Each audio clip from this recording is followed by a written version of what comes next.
अकोल्याच्या मुद्रांक जिल्हाधिकाऱ्याच्या जळगावात महापर्दाफाश झाला आहे. घरात होते 3 कोटीचे घबाड, तरी घेतली 10,000ची लाच. सविस्तर सांगतो. मित्रांनो, जरा विचार करा.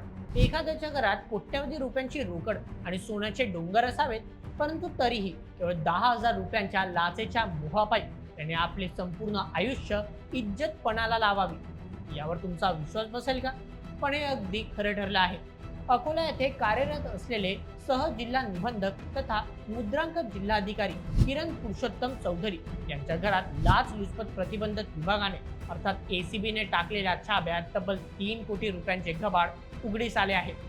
एखाद्या धन कुबेरालाही लाजवेल अशी बेहिशोबी संपत्ती जप्त करण्यात आली असून जळगावामधील आजवरची सर्वात मोठी कारवाई असल्याचे बोलले जात आहे. या कारवाईमुळे संपूर्ण राज्यातील प्रशासकीय वर्तुळात प्रचंड खळबळ उडाली आहे. काय हे प्रकरण?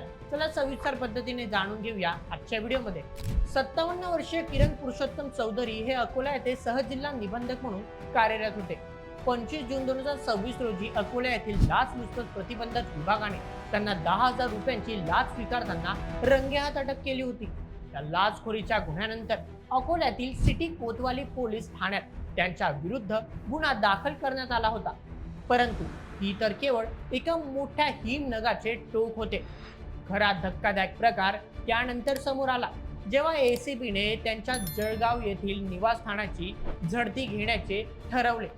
लाचखोरीच्या कारवाईनंतर नाशिक आणि जळगाव एसीबीच्या 8 ते 10 अधिकाऱ्यांच्या विशेष पथकाने किरण चौधरी यांच्या जळगाव येथील विष्णुनगर गणेश कॉलनी भागातील साई प्रभा आर्केड निवासस्थानी छापा टाकला. 2 जुलै रोजी चौधरी यांच्या पत्नी मनीषा चौधरी जळगावात आल्यानंतर त्यांच्या उपस्थितीत ऑन कॅमेरा घराची झाडाझडती सुरू झाली. रात्रभर चाललेल्या या कारवाईत एवढी प्रचंड संपत्ती सापडली की नोटा मोजता मोजता अधिकाऱ्यांची ही अक्षरशः दमछाक झाली. पथकाच्या हाती लागलेला एकूण मुद्देमाल पुढील प्रमाणे जाणून घेऊया. सर्वप्रथम एकूण जप्त मालमत्ता तब्बल 2,94,64,847 रुपये. द्वितीय रोख रक्कम 1,53,84,630 रुपये. यात 500, 200, 100, 50 आणि 20 रुपयांच्या नोटांचे बंडल सापडले. तृतीय सोन्याचे दागिने व बिस्किट 60,57,135 रुपये किमतीचे 422.100 ग्रॅम वजनाचे दागिने, त्यात 160 ग्रॅम वजनाचे सोन्याचे 2 बिस्किट समाविष्ट आहेत. चौथं सोने खरेदीच्या पावत्या 11,52,745 रुपये. पाचवं चांदीचे दागिने 31,416 रुपये किमतीचे 154.100 ग्रॅम वजनाचे चांदीचे दागिने. सहावं मालमत्तेची कागदपत्रे, वेगवेगळ्या ठिकाणी स्वतःच्या आणि कुटुंबियांच्या नावे असलेल्या प्रॉपर्टीची खरेदी खत, बक्षीसपत्रे यांसारखी 62,13,376 रुपये किमतीचे कागदपत्रे. सातवे घरातील वस्तू 6,25,545 रुपये किमतीच्या वस्तूंची किंमत. या संपूर्ण कारवाईत एक अत्यंत नाट्यमय आणि चित्रपट वजावळण पाहायला मिळाले. 25 जून रोजी चौधरी यांना अटक झाल्यानंतर जळगाव एसीबीने त्यांचे जळगाव येथील घर सील केले होते. 28 जूनच्या मध्यरात्री 2 वाजण्याच्या सुमारास चौधरी यांचे नातेवाईक प्रसाद नारखेडे आणि प्रवीण महाजन यांनी गॅलरीच्या चॅनल गेटचे कुलूप तोडून घरात बेकायदेशीर प्रवेश केला.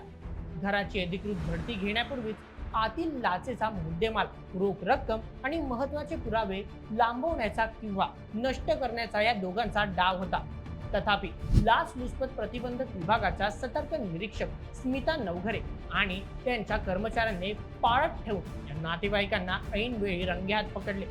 या प्रकरणी जळगावच्या जिल्हापेठ पोलीस ठाण्यात या दोन्ही नातेवाईकांविरुद्ध गुन्हा दाखल करून त्यांना तातडीने अटक करण्यात आली.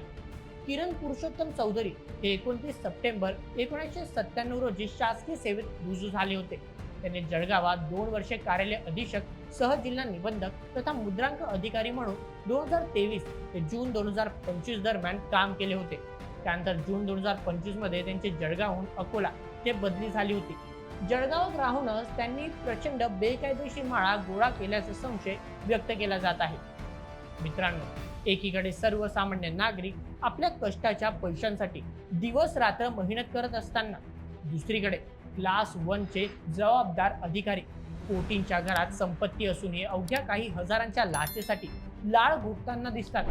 जळगाव एसीबीचे उप अधीक्षक योगेश ठाकूर, पोनी समिता नवघरे, रेश्मा अवतारे आणि त्यांच्या संपूर्ण टीमने अत्यंत धाडसी आणि कौतुकास्पद कामगिरी करत हा काळा पैसा उजेडात आणला आहे.